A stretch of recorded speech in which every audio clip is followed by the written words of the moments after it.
भक्त ध्रुव की कथा। एक बार की बात है, राजा उत्तानपाद थे और उनकी दो रानियां थीं। एक रानी का नाम सुमिति और दूसरी का नाम सुमिति सुरुचि था।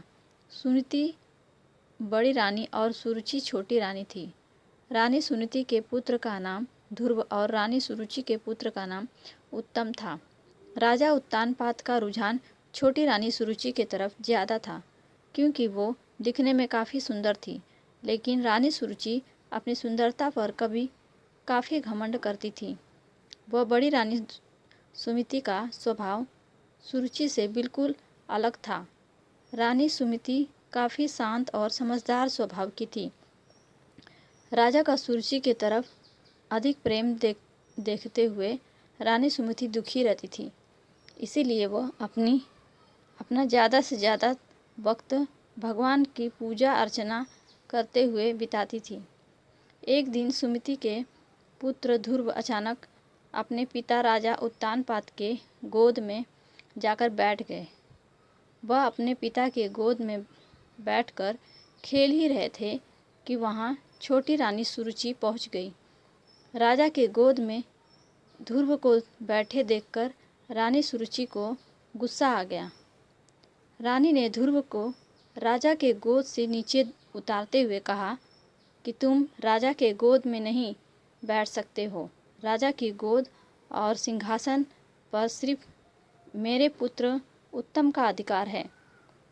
यह सुनकर ध्रुव को बहुत बुरा लगा। ध्रुव वहाँ से रोते हुए अपनी माँ के पास चला गया। ध्रुव को रोता हुआ देख के माँ काफ़ी चिंतित हो गई और ध्रुव से उसके रोने का कारण पूछा। ध्रुव ने रोते हुए सारी बात बताई। ध्रुव की बात सुनकर माँ के आँखों में भी आंसू आ गए। ध्रुव को चुप कराते हुए सुमिति ने कहा कि भगवान की आराधना में बहुत शक्ति है।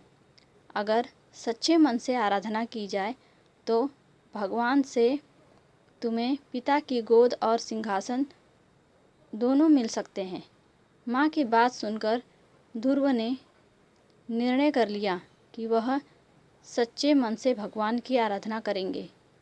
ध्रुव अपने महल से भगवान की प्रार्थना करने जंगलों की तरफ निकल पड़े। उसी रास्ते में ऋषि नारद मिले। छोटे से ध्रुव को जंगल की तरफ आता देखकर नारद ने उन्हें रोका। नारद ने उनसे पूछा कि तुम जंगलों की तरफ क्यों जा रहे हो? ध्रुव ने उन्हें बताया कि वो भगवान की ध्यान करने जा रहे हैं। ध्रुव की बात सुनकर नारद ने उन्हें समझाकर राजमहल वापस भेजने की कोशिश की, लेकिन ध्रुव ने उनकी एक न सुनी। ध्रुव के निर्णय के कारण नारद ने ध्रुव को ओम नमो भगवते वासुदेवाय मंत्र का जाप करने को कहा। इसके बाद ध्रुव जंगल में जाकर इस मंत्र का जाप करने लगे। उधर नारद ने महाराणा उत्तानपाद को ध्रुव के बारे में बताया। बेटे के बारे में सुनकर महाराज का मन चिंतित हो गया। वह ध्रुव को वापस लाना चाहते थे, लेकिन नारद ने कहा कि ध्रुव प्रार्थना में डूब गया है और अब वह वापस नहीं आएगा। उधर ध्रुव कठोर तपस्या में लगे रहे। कई दिन और महीने गुजर गए, लेकिन ध्रुव प्रार्थना करते रहे। इस बीच ध्रुव की भक्ति से प्रसन्न होकर भगवान हरि ध्रुव के सामने प्रकट हुए। भगवान हरि ने ध्रुव को वरदान देते हुए कहा कि तुम्हारी तपस्या से हम बहुत प्रसन्न हैं।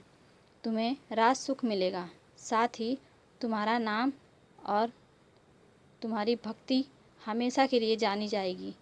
यह कहकर भगवान ने ध्रुव को राजमहल की तरफ भेज दिया। भगवान के दर्शन पाकर ध्रुव भी बहुत खुश हुए और उन्हें प्रणाम करके महल की तरफ चले गए। बेटे को महल वापस आते देख राजा खुश हो गए और उनको अपना पूरा राज्य सौंप दिया। भगवान हरि के वरदान से भक्त ध्रुव का नाम अमर हो गया और आज भी उन्हें आसमान में सबसे ज़्यादा चमकने वाले तारे ध्रुव तारे के नाम से याद किया जाता है। कहानी से सीख। इस कहानी से यही सीख मिलती है कि अगर धैर्य और सच्चे मन से कोई प्रार्थना करे तो उसकी इच्छा ज़रूर पूरी होती है। तो मुझे आशा है कि आपको ये कहानी पसंद आई होगी। कहानी पसंद है तो हमारे चैनल्स को लाइक और सब्सक्राइब करिए और इसी तरह की और भी कहानियाँ सुनने के लिए मिलते हैं अगले वीडियो में। तब तक के लिए धन्यवाद।